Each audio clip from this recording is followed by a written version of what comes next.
قدمت 3 مرات وسقطت يعني الحمد لله. عايز تجيلي من 5 سنين تعمل لقاء ده انا جاي دلوقتي يا مان. الحمد لله ما اظنش يعني.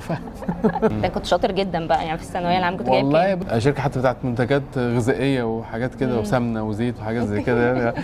قعدت فتره. عامه الدراسه حاجه والموهبه حاجه لا ثانيه مالناش بالظبط دعوه. انا مش عايز اقول لك بقى بجد الفرحه ما غير طبيعيه. قام من على المكتب وحضني وقعد يقول يا جماعه ده كان ابني مريض.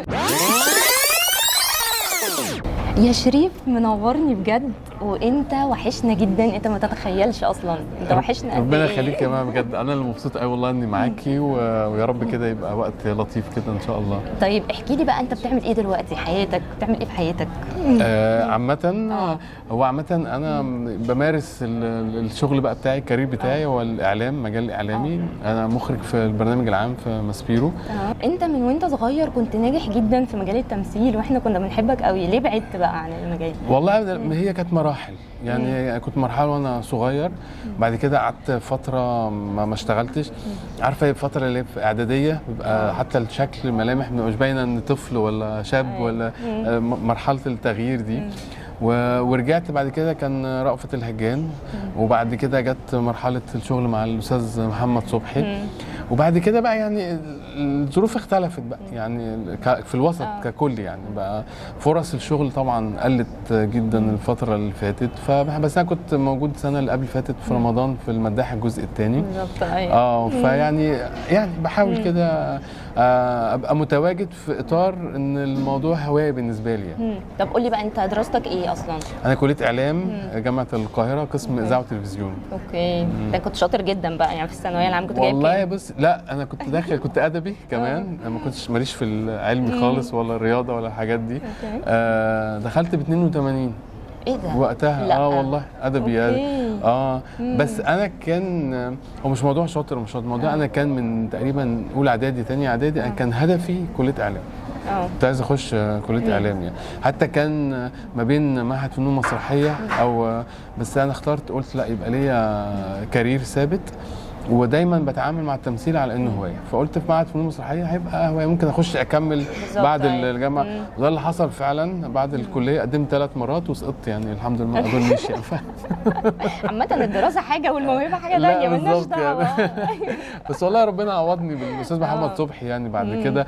فيعني عوضني عن السنين اللي ضاعت مني. طب انت اتضايقت بقى لما قدمت 3 مرات وما نجحتش؟ لا والله خالص يعني بص، هو دايما احساس اللي انت فشلت في اي خطوه بتعملها ده بيبقى احساس، بس لا ما فرقتش معايا يعني. زي ما بقول لك فعلا ربنا كافئني ان خلاني ابقى مع الاستاذ محمد صبحي. اوكي. بعد بقى ما اتخرجت عملت ايه؟ اشتغلت ايه؟ بعد ما اتخرجت قعدت فتره كده، اللي هي فتره انت بتبقى متخبطه مش عارفه تعملي ايه، تروحي فين ولا تيجي منين. اشتغلت حاجات كتيره جدا، اشتغلت في مجال الدعايه والاعلان. رحت اشتغلت في شركه خاصه برضو كنت ماسك الاعلانات، شركه حتى بتاعت منتجات غذائيه وحاجات كده وسمنه وزيت وحاجات زي كده يعني.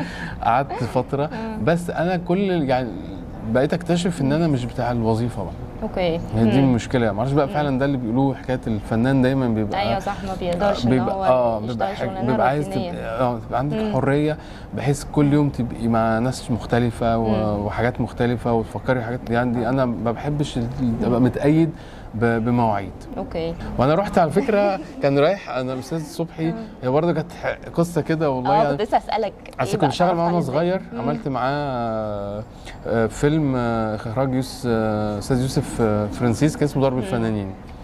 كان فيلم تلفزيوني وعملت معاه شرايط كاسيت عن تاريخ مصر الفرعوني، مسلسله 4 شرايط كاسيت كده. كانت حاجه لطيفه جدا. وبعد كده طلبني مسرحيه انت حر، كنت اطلع امثل معاه وانا ما رضيتش. انا كنت في اسكندريه وقت الدراسه بس. فهو الاستاذ بدا يعني زعل شويه كده مني ان انا ما رضيتش اكمل معاه. بعد كده رحت له، كان بيجهز ماما امريكا فحسيت لسه زعلان يعني. ما قال لي لا انا خلصت وبتاع ومفيش حد مفيش مجال معايا وبتاع ودور. قابلت مساعده مخرج معاه في ونيس صدفه في شركه. فبتعملي ايه؟ فقالت لي احنا بنصور مع الاستاذ محمد صبحي الجزء الثالث. فقلت لها طب سلمي عليه وده رقمي. كان ساعتها بقى مفيش موبايل ولا ده رقم الارض، تكلميني ولو في اي حاجه وبتاع. بس هو سبحان الله بعدها بشهرين 3 كده لقيتها بتكلمني وقالت لي تعالى الاستاذ عايز يشوفك. بس فروحت بقى الدنيا بقى. طيب دلوقتي بقى هنعمل اختبار الذاكره، تركز بقى كده انا وايه. كنت عايز تجيلي من 5 سنين تعمل لقاء ده، انا جاي دلوقتي يا مان. دلوقتي قول لي، هسألك لا والله سهل. طب يوميات ونيس كانت سنة كام؟ أنهي الجزء اللي انت اشتركت فيه، اول جزء. اول جزء اشتركت فيه كان 94، الجزء الثالث، واخر الجزء الثالث. اوكي. 94 95.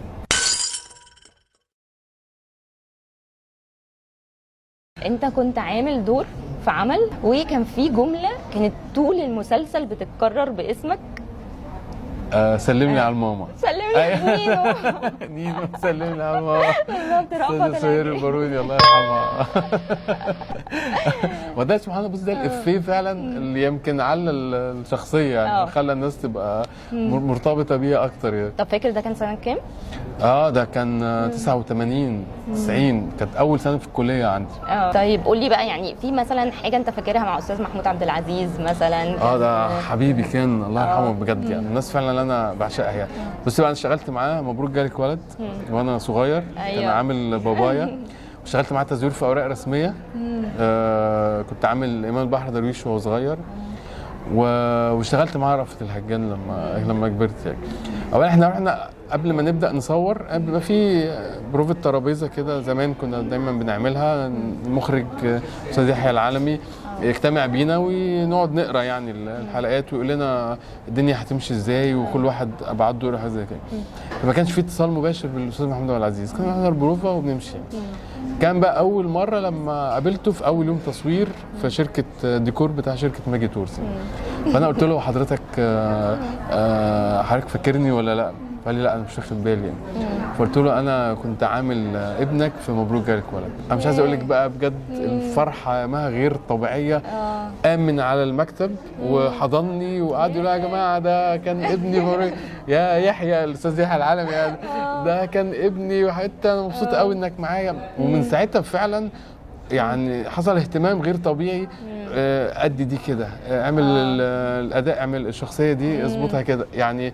بدأ فعلا لما مفيش تصوير يقول طب تعالى اقعد معايا في الاوضه كده نقعد نتكلم ونحكي فيعني بجد اتبسطت. بقيت اشوفه بعد كده بقى في العروض خاصه كانت بتاعه الافلام، فبقى ينده يا كريم يا محمد ده نينو تعالوا سلموا عليا نينو.